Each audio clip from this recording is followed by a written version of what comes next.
Unjuk rasa buruh di depan gedung DPR MPR RI Jakarta diwarnai kericuhan. Massa aksi mencoba merangsek masuk dan mencabut kawat berduri.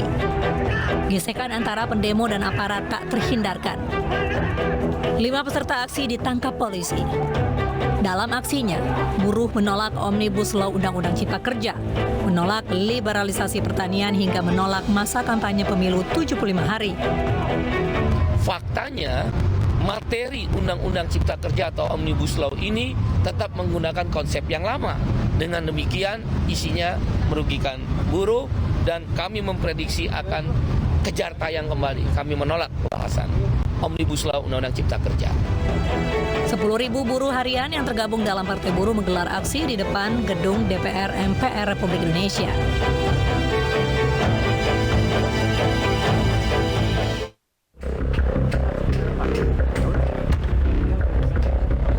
Pembongkaran pelanggan tribut organisasi Khilafatul Muslimin dilakukan petugas di 3 lokasi di Kabupaten Pringsewu, Lampung. Pelanggan diturunkan kemudian dibawa dan disimpan di kantor Kasbang Pol Pringsewu. Pembongkaran dilakukan sebagai tindak lanjut penangkapan pimpinan Khilafatul Muslimin beberapa waktu lalu. Khilafatul Muslimin dianggap sebagai organisasi tidak berizin. Pengikut ataupun ketuanya Khilafatul Muslimin di Kabupaten Pringsewu juga menerima dengan baik dan kita sudah laksanakan. Untuk ke depan kami harap untuk pelang yang sudah diambil ini saat ini dibawa untuk ke Kesbangpol. Nah, tindak lanjutnya kami harap pelang-pelang tersebut tidak dibuat atau dipasang lagi. Aparat mengimbau masyarakat untuk senantiasa taat aturan dalam membentuk organisasi masyarakat. Pemirsa, Presiden melantik 2 menteri dan 3 wakil menteri di Istana Negara Rabu siang. Reshuffle ini merupakan yang kedua kalinya dilakukan Jokowi selama menjabat di periode kedua.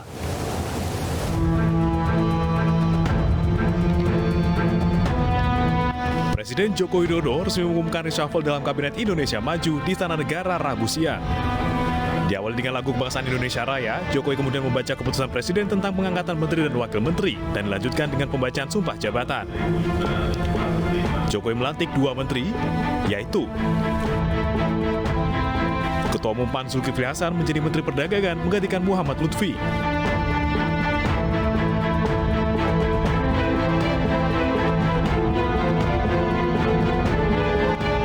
Mantan Panglima TNI Hadi Cahyanto menjadi Menteri ATR BPN menggantikan Sofyan Jalil.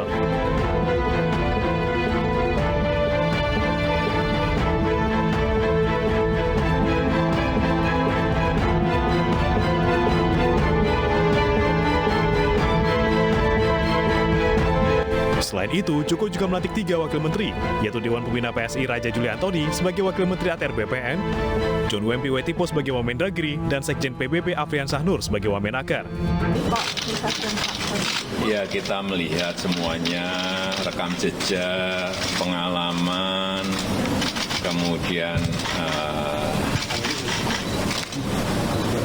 terutama untuk skill manajerial, karena sekarang memang bukan hanya makro saja, tapi mikronya juga harus secara detail dikerjakan.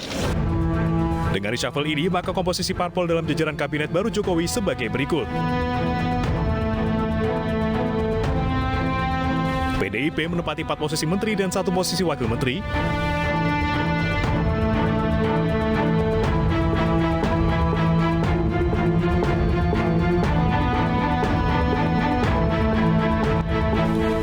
Gerindra menempati 2 kursi menteri.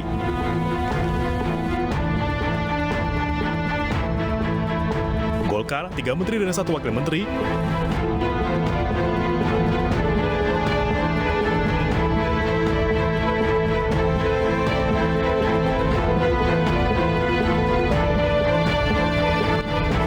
Nasdem 3 menteri.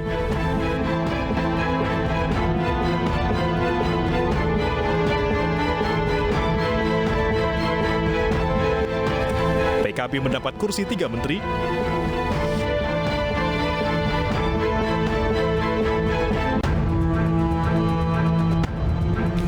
PAN 1 kursi menteri.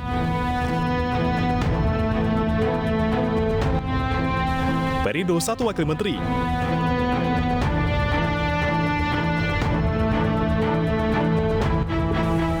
PBB juga 1 wakil menteri. Dan sama halnya PSI dengan 1 wakil menteri. Mampukah Menteri Perdagangan yang baru, Zulkifli Hasan, mencari solusi dari berbagai persoalan yang ada dan bagaimana kinerja Jokowi ke depan dengan tim yang baru tersebut? Kami akan bahas bersama dengan Wakil Ketua Umum PAN, Yandri Susanto, dan Ketua DPP Partai Perindo Bidang Politik dan Kebijakan Publik, Heri Budianto. Assalamualaikum, selamat malam Bapak-Bapak. Waalaikumsalam warahmatullahi wabarakatuh. Ya, saya ke Bang Yandri terlebih dulu. Bang Yandri, pucuk dicinta ulam pun tiba. Nampaknya itu layak disematkan untuk apa yang saat ini dirasakan dengan bergabungnya PAN di kabinet Pak Jokowi, begitu ya? Ya, jadi ini memang prosesnya panjang ya, Mas. Kita setahun yang lalu, bulan Agustus, di Rakernas itu atas permintaan semua pengurus PAN seluruh provinsi, PAN gabung dengan pemerintahan Pak Jokowi. Ya. Tapi waktu itu kita nggak pakai syarat ya harus jadi menteri atau jadi wakil menteri atau berapa BUMN, enggak. Karena kita ingin membantu Pak Jokowi untuk menyelesaikan banyak persoalan bangsa. Ya. Nah, termasuk beberapa kali juga ada isu reshuffle, ya kan? Atau bahkan pernah reshuffle yang pertama masuk, Pak Jokowi nggak ribut.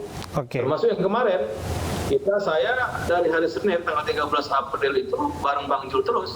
Sampai makan malam, ngobrol ngalung ngidul, nggak ada tanda-tanda mau dipanggil gitu.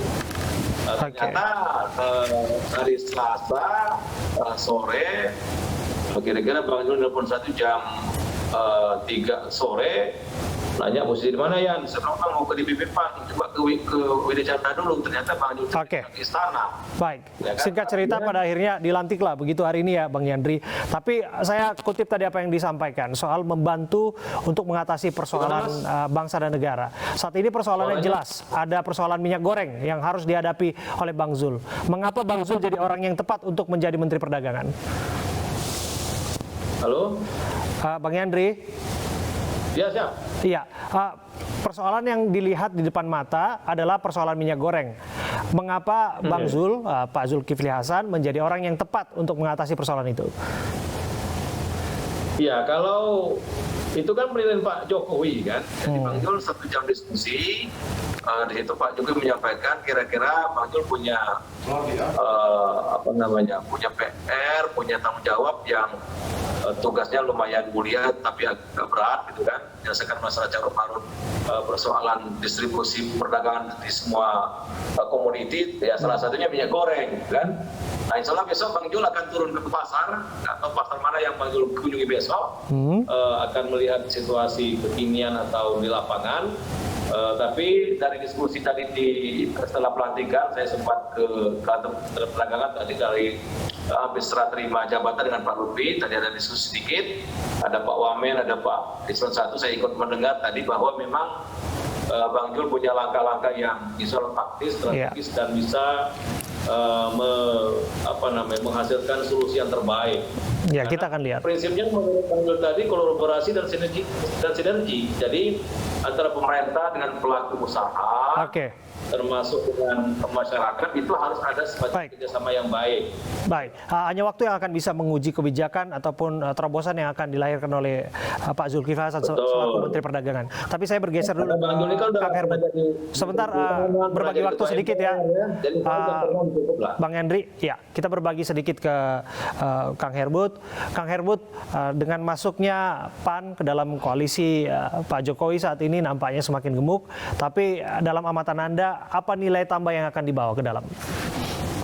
Iya, saya melihat bahwa koalisi partai politik pendukung Pak Jokowi makin solid ya dengan masuknya PAN. Seperti yang disampaikan oleh Bang Yandri tadi, selama ini memang mendukung, tapi PAN kan belum masuk dalam jajaran kabinet. Dengan masuknya PAN, saya kira ini satu komposisi yang final dan komposisi yang lengkap. Bukan hanya PAN, tapi Partai Bulan Bintang juga masuk di situ, gitu ya.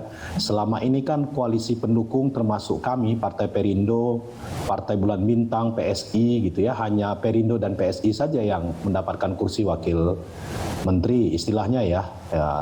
perjuangan sama-sama seluruh partai saya kira sama.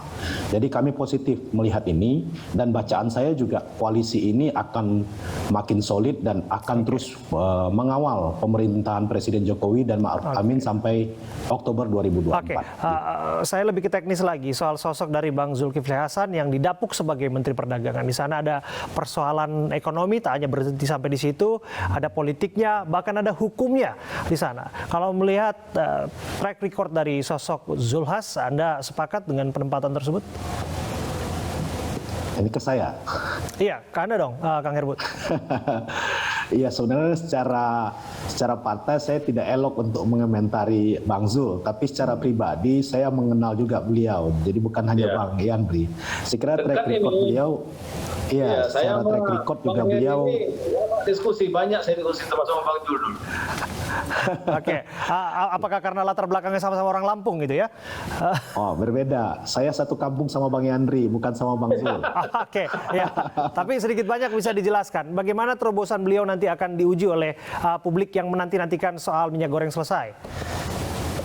Iya, saya kira memang langkah selama ini yang ditunggu publik adalah bagaimana mengatasi persoalan-persoalan perdagangan, terutama mengenai minyak goreng. Saya kira dengan jam terbang ya, dengan Mendak yang baru, Bang Zulkifli Hasan harus mampu gitu ya, harus mampu. Bukan lagi bicara apa mampu, tapi harus mampu karena memang persoalan itu berlarut-larut dan Presiden sangat jelas menyampaikan bahwa ini bukan persoalan makro tapi mikro. Nah, kita harus ingat, mungkin publik juga perlu tahu bahwa selain pernah jadi menteri, Bang Zul kan pernah juga pebisnis ya, punya pengalaman juga. Saya kira tidak begitu sulit bagi beliau. Okay. Bagi kami Partai Perindo ya positif, dan justru kami melihat ke depan bahwa koalisi ini bisa saja berlanjut sampai 2024. Kita nggak tahu juga, tapi ya paling tidak bacaan saya kalau situasinya seperti ini ya, kemungkinan kan kita tahu bahwa memang PAN, Golkar dan P3 sudah bersama-sama. Tapi kan beberapa waktu yang lalu kami sikapi juga bahwa teman-teman di Koalisi Indonesia Bersatu mengundang partai-partai non-parlemen ya untuk bergabung. Saya kira begitu. Oke, saya terakhir ini ke Bang Yandri. Bang Yandri, kalau dilihat akan langgeng sampai 2024, harapannya kalau misalnya urusan minyak goreng selesai, urusan harga-harga bisa dikendalikan, ini sebagai ujung tombak di Kementerian Perdagangan, nampaknya itu akan bisa berjalan mulus. Apakah itu yang dirasakan oleh PAN saat ini? Ya, saya kira komitmen kita semua, termasuk Perindo, PSI, siapapun partai politik Indonesia maunya bangsa ini kan keluar dari sebuah persoalan. Karena itu kan menyangkut hajat hidup orang banyak. Tugas partai politik salah satunya itu menyambut persoalan masyarakat dengan mencari solusi yang terbaik. Jadi kalau misalkan selesai dengan baik, ya berarti kan Pak Jokowi berhasil, koalisi Pak Jokowi berhasil. Maka kata Bang Heri tadi, ya kemungkinan untuk 2024 lanjut itu ya sesuatu yang sangat layak dan patut kita dukung gitu. Oleh karena itu, kalau sudah tahu rumusnya, kenapa tidak lanjut? Kira-kira gitu. Jadi insya Allah sudah berhasil, ya kita sama-sama lagi. Gitu. Oke, kiranya kemesraan itu bisa dirasakan oleh masyarakat di lapangan yang melihat apakah apa yang dirasakan. Yang paling penting ada Bang Abe, PAN harus juga mendukung Perindo untuk lolos ke Senayan. Ini yang penting. Kita akan tunggu perjuangan masing-masing partai ya untuk bisa nanti mendulang suara di 2024. Terima kasih Kang Herbut, terima kasih Bang Yandri Susanto.